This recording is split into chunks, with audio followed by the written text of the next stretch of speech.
Chapitre sur les vecteurs en seconde, partie 1, l'essentiel de ce qu'il faut savoir, le cours. Alors voyons la définition de vecteur, d'un vecteur. Un vecteur a une direction. Une direction est symbolisée donc par une droite. Une droite donne la direction. La direction, alors attention, il faut distinguer la direction et le sens. Une direction est donnée par des droites parallèles, tandis que sur une droite, il y a deux sens de parcours. Soit dans ce sens, soit dans ce sens. Donc un vecteur a une direction, une droite, une direction, voilà, et un sens. Et il a aussi une longueur. Ainsi on le représentera par une flèche. Une flèche qui a donc une direction, un sens et une longueur. Un début, une fin. Ce n'est rien d'autre qu'un segment avec une flèche. Un segment orienté.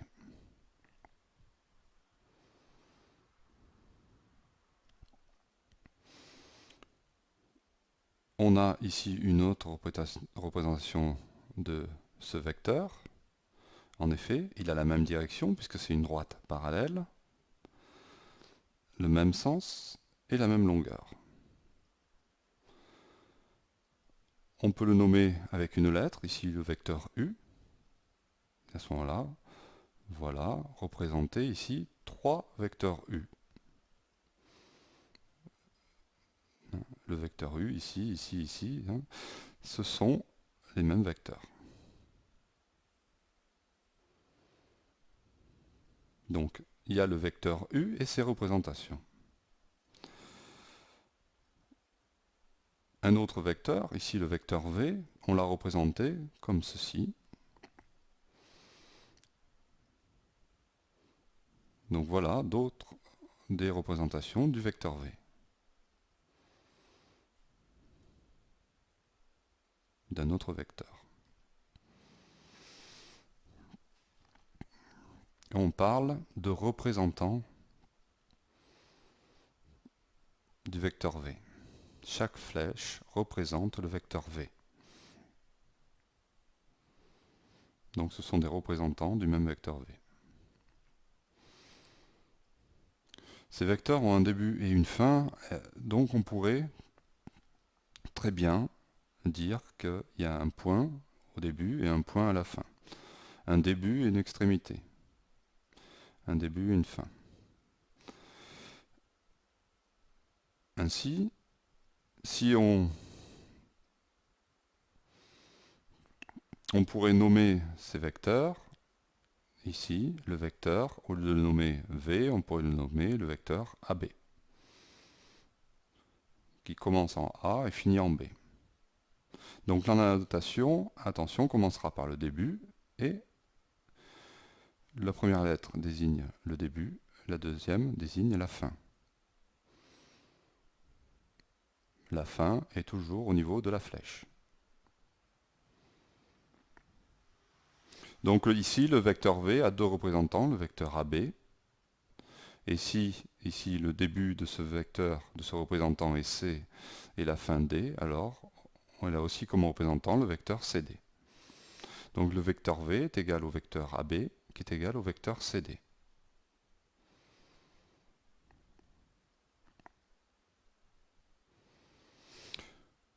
On remarque quelque chose, comme deux représentants d'un même vecteur, ici et ici, avec des lettres, qu'est-ce qui se passe? Ils ont la même longueur. Donc dans le quadrilatère ABDC, ces côtés opposés ont la même longueur, puisque ce sont deux représentants du même vecteur, ou deux vecteurs égaux, et la même direction. Ça veut dire que les droites AB et CD sont parallèles. Ainsi, qu'est-ce qu'on a? On a que ABDC est un parallélogramme. Donc on retiendra quelque chose de très important, c'est que écrire que AB et CD est un parallélogramme équivaut à l'égalité des vecteurs AB, CD.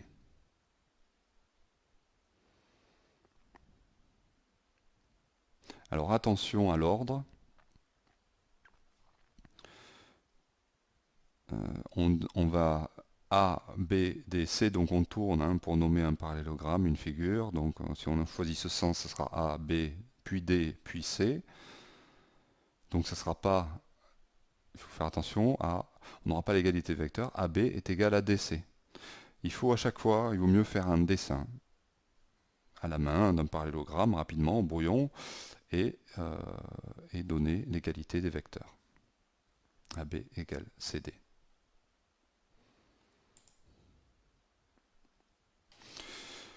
Le vecteur nul. Le vecteur nul, c'est le vecteur de longueur nulle, noté 0 avec une flèche. Avec 2 points, c'est un vecteur qui a pour longueur 0, donc les extrémités sont confondues, le début est confondu avec la fin. Ainsi, avec des points, on aurait que le vecteur nul est égal au vecteur AA, ou le vecteur BB, etc. Comment faire maintenant la somme de deux vecteurs? U et V, ici, voici deux vecteurs, U et V.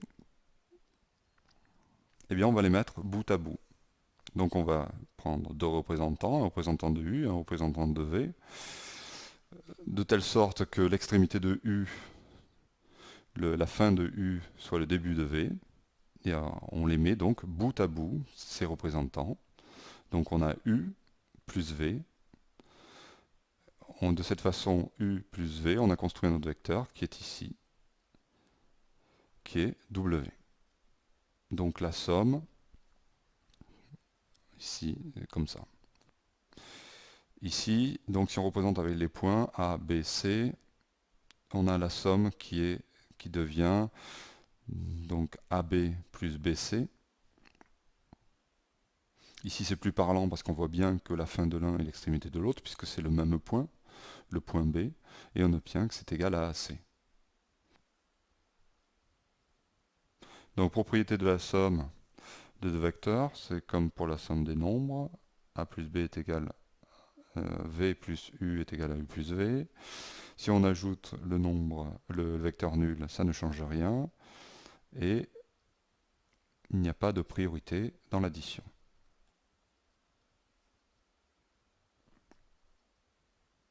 Donc relation de Chasles, ici, le vecteur AC est égal au vecteur AB plus BC, ce qui veut dire qu'on peut décomposer un vecteur donc avec nommé avec deux lettres. On peut le décomposer en la somme de deux autres vecteurs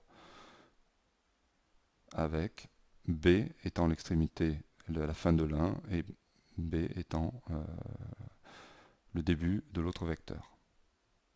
On a pris B, on pourrait prendre n'importe quelle lettre. Ainsi, on a le vecteur AC qui peut se décomposer en la somme AB plus BC. B pourrait être pris ici, on aurait AB plus BC, ce serait pareil. N'importe où, ça marcherait.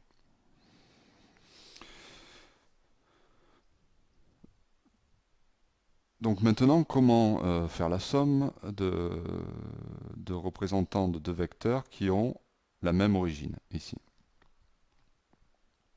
Eh bien, il suffit de prendre un vecteur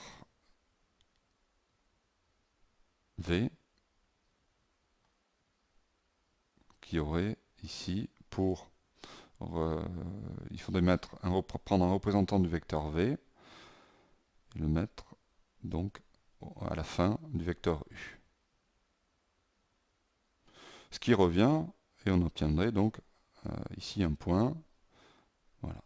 Ce qui revient donc à tracer un parallélogramme. Voilà.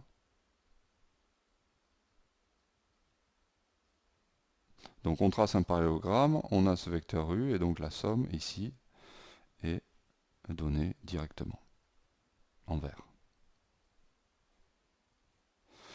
Produit d'un nombre et d'un vecteur. Donc ce produit se note avec un point. Ici c'est le symbole lambda. Lambda fois le vecteur u. Donc c'est un autre vecteur. Et il y a plusieurs cas. Le premier cas, si lambda est positif, alors le vecteur que l'on obtient, lambda fois u, il a la même direction, surtout le même sens, c'est ça qui est important, c'est le même sens si lambda est positif, et la longueur multipliée par lambda. Dans le second cas, si lambda est négatif, qu'est-ce qui se passe? Toujours la même direction, le sens change, donc c'est le sens contraire, et la longueur est multipliée par la distance à 0 de lambda. Le troisième cas, si lambda égale 0, alors la longueur est multipliée par 0, ce qui veut dire qu'on obtient le vecteur nul. Trois exemples. Donc le produit de 2 fois le vecteur u. Donc on a dit 2 est positif, donc même sens, et longueur multipliée par 2. Donc on aurait un représentant ici. Voilà. On prend le compas, on reporte à la longueur 2 fois, et on a un représentant ici en bleu. Donc ici on a 2 fois u en bleu. 0,5 fois u, mais cette fois-ci la longueur, donc pareil, positif. Même sens, longueur divisée par 2. Voilà. Moins 2, cette fois-ci c'est négatif. Donc le sens est contraire et la longueur est multipliée par 2, la distance à 0 du nombre moins 2. Donc on a bien ceci. Donc on retient dans ces exemples que, quel que soit le nombre ici que l'on met, que l'on multiplie par u, la résultante, le vecteur obtenu, a toujours la même direction, et toujours sur une droite parallèle. L'opposé d'un vecteur. L'opposé d'un vecteur, c'est comme pour un nombre, c'est le nombre qui ajouté, ici c'est le vecteur, l'opposé de u, c'est le vecteur qui ajouté à u donne vecteur nul, le vecteur nul, voilà. On avait la même chose pour les nombres. Quel est l'opposé d'un nombre? C'est le nombre qui ajouté, l'opposé du nombre a par exemple, c'est le nombre qui ajouté à a donne 0. Et on le notait moins a. Ben là on va noter ce vecteur moins u. Avec deux lettres, évidemment, moins AB, on retrouve une propriété intéressante. C'est que l'opposé de AB, ça va être BA. Donc on va intervertir les lettres. On va juste, le moins signifie qu'on va changer de sens. On ne change toujours pas de direction, la direction est toujours la même. Il n'y a que le sens qui change.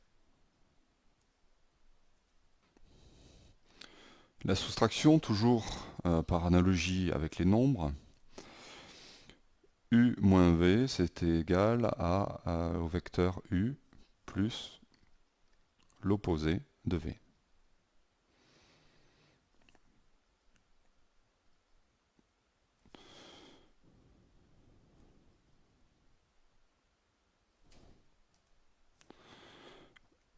La somme de u et de v était représentée là, et la différence, u moins v, elle va être où? Ben en fait, u moins v, le vecteur u moins v, si on ajoute v, on peut enlever les parenthèses, donc moins v plus v s'annule et ça donne u. Quel est le vecteur qui, ajouté à v, donne u? Eh bien, il est ici. Le vecteur qui, ajouté à v, donne u, c'est bien u moins v.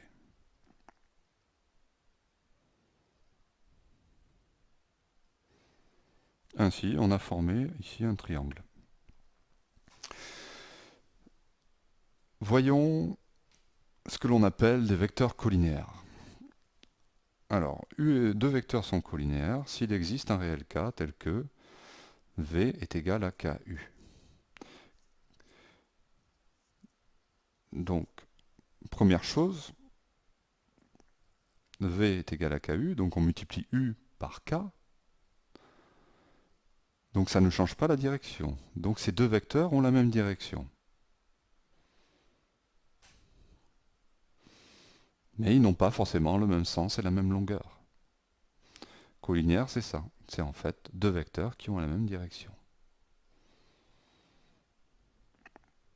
Et en fait, on traduit en langage mathématique donc cette relation, cette phrase, n'ont pas la même direction, se traduit par il existe un réel K tel que,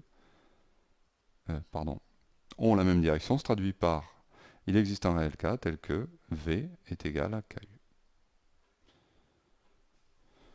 Conséquence,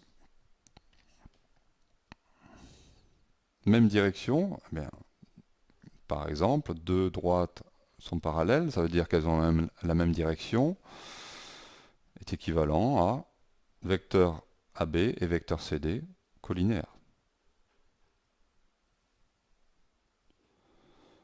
Deuxième conséquence, ABC aligné équivaut donc à AB et AC parallèles, ce qui équivaut à AB et AC collinéaires.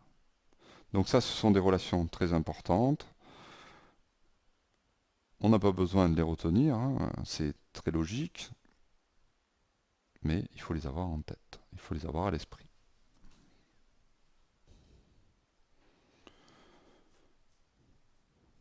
Les repères, les vecteurs dans un repère. Donc si on parle de repères, c'est qu'on va parler de coordonnées. Donc on prend un repère orthonormé, OIJ. Le vecteur I représente le vecteur OI. Le vecteur J est aussi le vecteur OJ. Et on note aussi le repère OIJ au vecteur I, vecteur J. Dans le repère OIJ, donc on place un vecteur U. Voyons quelles sont les coordonnées de ce vecteur. Le vecteur U, on a vu qu'on pouvait le décomposer avec Chasles selon, par exemple, ces deux vecteurs. Un vecteur horizontal et un vecteur vertical. On va de ce point à ce point, puis à ce point.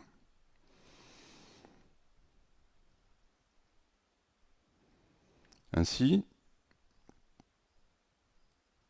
on a décomposé selon le vecteur, la direction du vecteur I, puis selon la direction du vecteur J.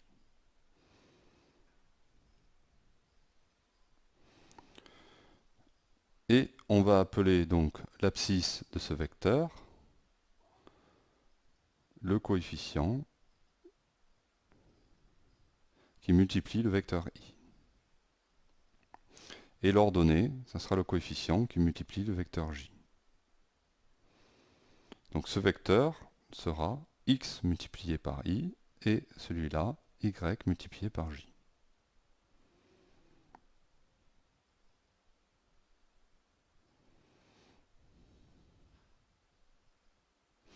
Avec des points,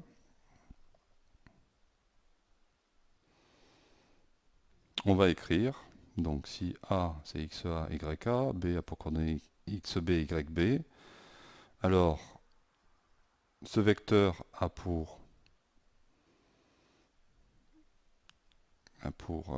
ce vecteur s'écrit XB moins XA, I, et ce vecteur vert s'écrit YB moins YA, J. Donc les coordonnées du vecteur AB sont l'abscisse XB moins XA et l'ordonnée YB moins YA. C'est facile à retenir. Donc bien faire attention que l'on écrit d'abord B et ensuite A, que ce soit pour les X ou pour les Y.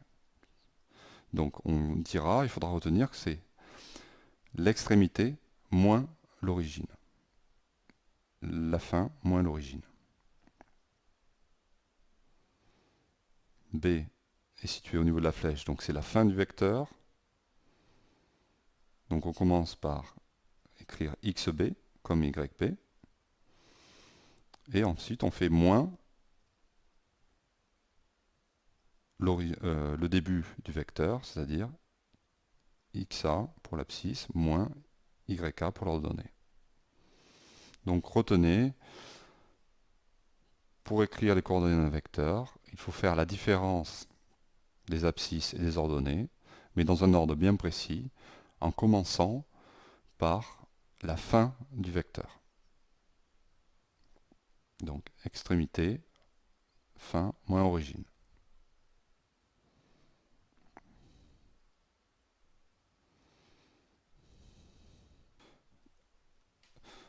Ici, qu'est-ce qu'on remarque? Si on prend un point M quelconque, de coordonnées x, y, le vecteur OM, il a quoi comme coordonnées? Les coordonnées de M moins les coordonnées de O, c'est-à-dire x moins O, c'est-à-dire x, et y moins 0, c'est-à-dire y.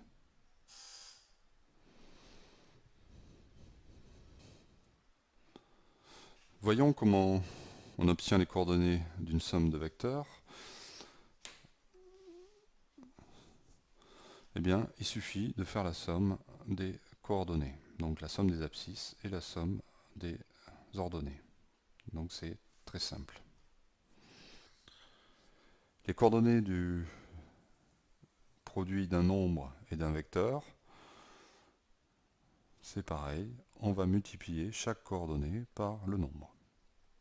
Voilà pour ce qui est de l'essentiel de ce qu'il faut savoir, le cours sur les vecteurs en seconde. Vous pouvez maintenant vous rendre, visionner la vidéo, l'autre vidéo sur les exercices, les méthodes et la rédaction. La vidéo du savoir-faire est rédigée.